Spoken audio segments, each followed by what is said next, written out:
What it is, y'all, it's your old boy Pilk, and, well, I'm just on the backside of the first episode of Dragon Ball Daima, and I really want to talk about this, because there is shockingly a lot to talk about. I won't drag this on too long, but I will say, for those of you that were hesitant about this series, maybe you haven't watched it, you haven't even the time of day, there's new lore.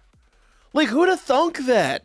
So, it's been a decade, a solid decade, a little less than actually, like 9 years, since Dragon Ball Kai ended, which was literally just Dragon Ball Z, but sans a bunch of filler and a bunch of nonsense.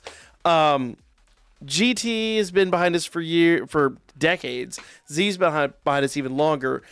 Super ended a long time ago as well. Like, it's been a good minute since we've had Dragon Ball series. Now, this series picks up literally in the time between essentially when Majin Buu is defeated, or I guess Kid Buu technically is defeated, and Dragon Ball Super. So it literally like wedges itself right there in the center. It doesn't displace anything. If anything, and I did say this from the start, this feels like a more canonized version of GT. Not just because they're turned into children, but for a number of other reasons. Now, when the episode first kicks off, essentially we just get a whole bunch of recaps. A lot of Z is recapped, a lot of, mostly Z. We even get a bunch of Dragon Ball stuff from, like, the very, very, very beginning, and it's great to see all that in, like, brand new, fresh animation. And even the Z stuff is freshly animated. This is not just recycled footage, or if it is, it's really well cleaned. I mean, you could tell for the most part, the vast majority of the footage is brand spanking new. So there is a lot to take in here.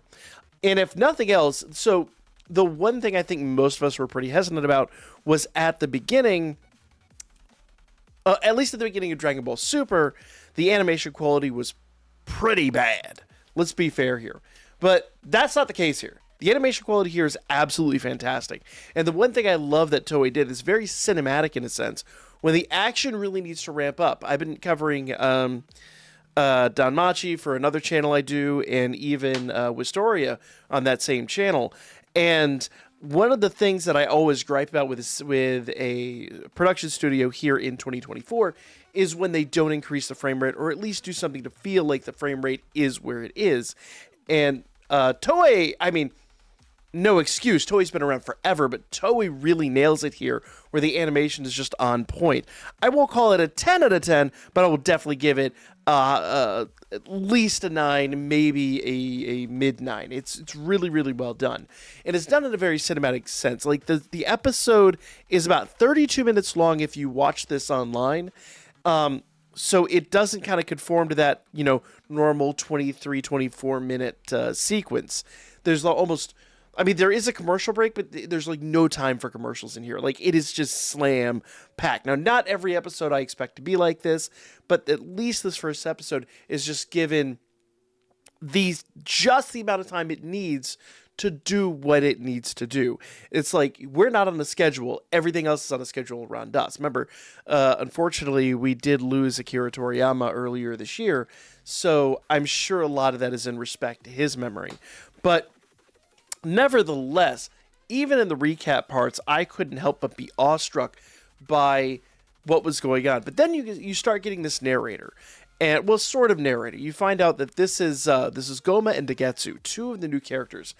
Goma is the new king of the demon realm. Essentially, when Deborah was displaced, he picks up the reins. Now, we don't know a huge amount about this guy. He's very mysterious. In fact, we don't know a huge amount about the Demon Realm. There's a little bit of lore there from the Demon Realm from Dragon Ball, but a lot of that was filler anyways, so I'm sure some of it's going to be tied in. I'm sure some of it's going to be kind of let go. But I will say, Toriyama did his homework. Or, if nothing else, Toyotaro or somebody on the backside did their homework and were prepared for what this series needed to be. Because they took existing lore and old lore and they just kind of shuffled things around in such a way that it now makes a tiny bit more sense. Now, that'll make more sense here in just a minute. But I will say, as far as like the new songs go, as far as everything else goes, I mean, everything with this series is absolutely on point. If you've been hesitant about the series, I'll tell you, episode 1 does not disappoint. You will, if you are a fan of Dragon Ball in the slightest, you will absolutely love this. And the transformation sequence, as you would expect when they get transferred into their childlike forms, doesn't happen until the very end of the episode. And when it does happen, it doesn't feel gratuitous. It doesn't feel like, oh, we've seen this before. It actually does feel like its own fresh story. It doesn't feel like they're, recycling GT. It actually feels like it more belongs. We got Super based on, Super was all pretty much brand new, like Super Saiyan God and Super Saiyan God, Super Saiyan and all that stuff. Like everything there was completely fresh and completely different. And here, while we have seen a lot of this stuff before, it's presented in a way that makes way more sense than it ever has in the canonical timeline. So really, if you want to think about it, Dragon Ball Z, then we're going to have Daima, and that will probably lead directly into Battle of Gods at some point. So there is a limited amount of time this series can take place, but frankly, I love the fact that they're tying it all together. It just makes sense. So I can't say enough good stuff about this. Now, talking about the characters, so literally, Dagetsu, he's the one that kind of looks like the Supreme Kai, and they even mention like they're brothers. It's kind of alluded to that their species comes from the demon realm, because they mentioned at one point, oh, he's got pointed ears and all this stuff. And then you meet Doctor, and I'm going to butcher her name, but Arinisu, who is literally their sister. So like Shin and this guy are brothers, and then Dr. Arinisu is also their sister, so they are somehow siblings. In fact, Shin and Dagetsu seem to be identical twins, or pretty darn close for what it matters. I think he mentions one's older than the other, but they're close enough in appearance. It's uncanny. In fact, if anything, Dagetsu might be a little bit taller, but I haven't seen them side by side at this point to kind of know the difference. But nevertheless, Goma's character is kind of very typical for Toriyama. It's, if you know any work prior to Z, your main villain tends to be a little, very Pilaf-esque, very bungling, and clearly Dagetsu is the brains of the operation. But Goma actually himself does seem to be, fairly, he is an amalgam to Pilaf in a lot of ways, but he is at least menacing at some point, and he clearly does have some level of ability. So, he's not completely inept. It's not that bad. But all said and done, guys, it was a great lead-in episode. But what I think is really interesting, and one of the biggest lore, and there's a lot of lore in here that we will have to talk about in and of itself that I couldn't really touch in like small amount of time I want to talk about this. I think we'll probably do more and more breakdown videos on this, because there's just a lot to unpack here. But one of the biggest, to me, impactful moments is when they introduce the new Namekian character. So they introduce a new Namekian, and he kind of goes with them on this trip, and you find out that it's just kind of said very blasé, but apparently the Namekian species, if you remember when Demon Cake Piccolo was first introduced, he introduced himself as a demon. And they mentioned that the Namekian species originally came from the demon realm and somehow escaped out into Universe 7, and I'm guessing 6 as well. So their origin actually is the demon realm itself, which is very strange but also very interesting. And I love the fact that somebody at some point in time, Toriyama is notoriously bad about going back and tying all this stuff together and having a lot of loose ends, but it seems like if not he, Toyotaro, or somebody was like, hey, we need to make this make sense. And now it's just kind of tied together in a really logical way. Technically, Demon King Piccolo is a demon by definition, but Namekians do have their origins there and exist out in the main continuity that we know as well. So it's just very, very interesting. It seems like the Kais seem to be very similar in that regard. Makes a lot more sense when you start thinking about like Zamasu and all that. Obviously, there's going to be some good, some bad. And we did see the new character Glorio here at the end of the episode, who seems to be related, but also like, you know, he clearly seems to be,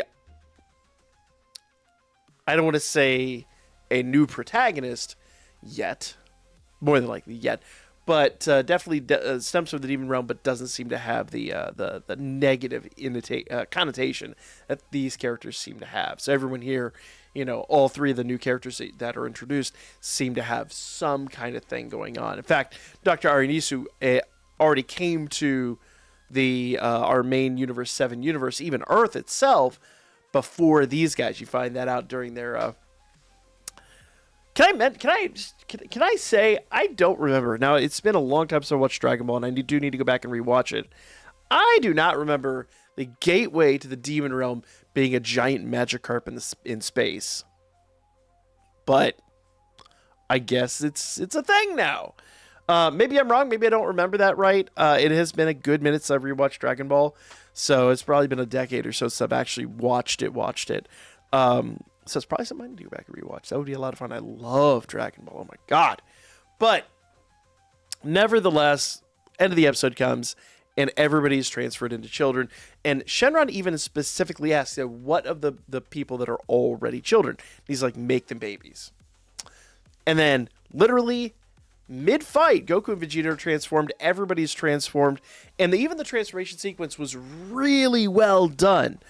If I remember GT correctly, they kind of just like, it just kind of happens. Here it's like a whole transformation thing. It's really, really interesting. Now, the other interesting lore thing is that since we have Namekians in the Demon Realm, we do have Dragon Balls in the Demon Realm that are protected by, he said 3, but I don't know if there's just 3 Dragon Balls or if there's 7 Dragon Balls again and there's just more out there.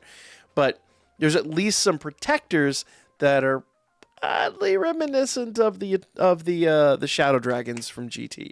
So obviously a lot is taken from and kind of given new life, and I like that. I know a lot of people are going to be stinky about it, but I think it's a fantastic way to tie the old to the new. And once again, none of it felt gratuitous in my opinion as a long-time Dragon Ball fan. So, speaking of which, completely unintentionally, but there's Goku right there. So, if you watch the episode, let me know what you think. Do not pass judgment until you actually watch episode 1. Because I was skeptical, but I got to tell you guys, I am excited for what's happening because they've already introduced new lore, they've already introduced new characters, and none of it felt gratuitous. Like, I think most of us were really afraid with that. But, I mean, also, Super was very much the same way. So, let me know what you guys thought in the comments, as always. And I'll be back with episode 2. And if you guys want to see more deep dives, let me know. We can do more deep dives. And I know we got some Sparking Zero. I really need it. I want to bring Sparking Zero to this channel. I'm just waiting on my copy. It's so painful. But, nevertheless, like, comment, share. I'll be back with you guys real soon.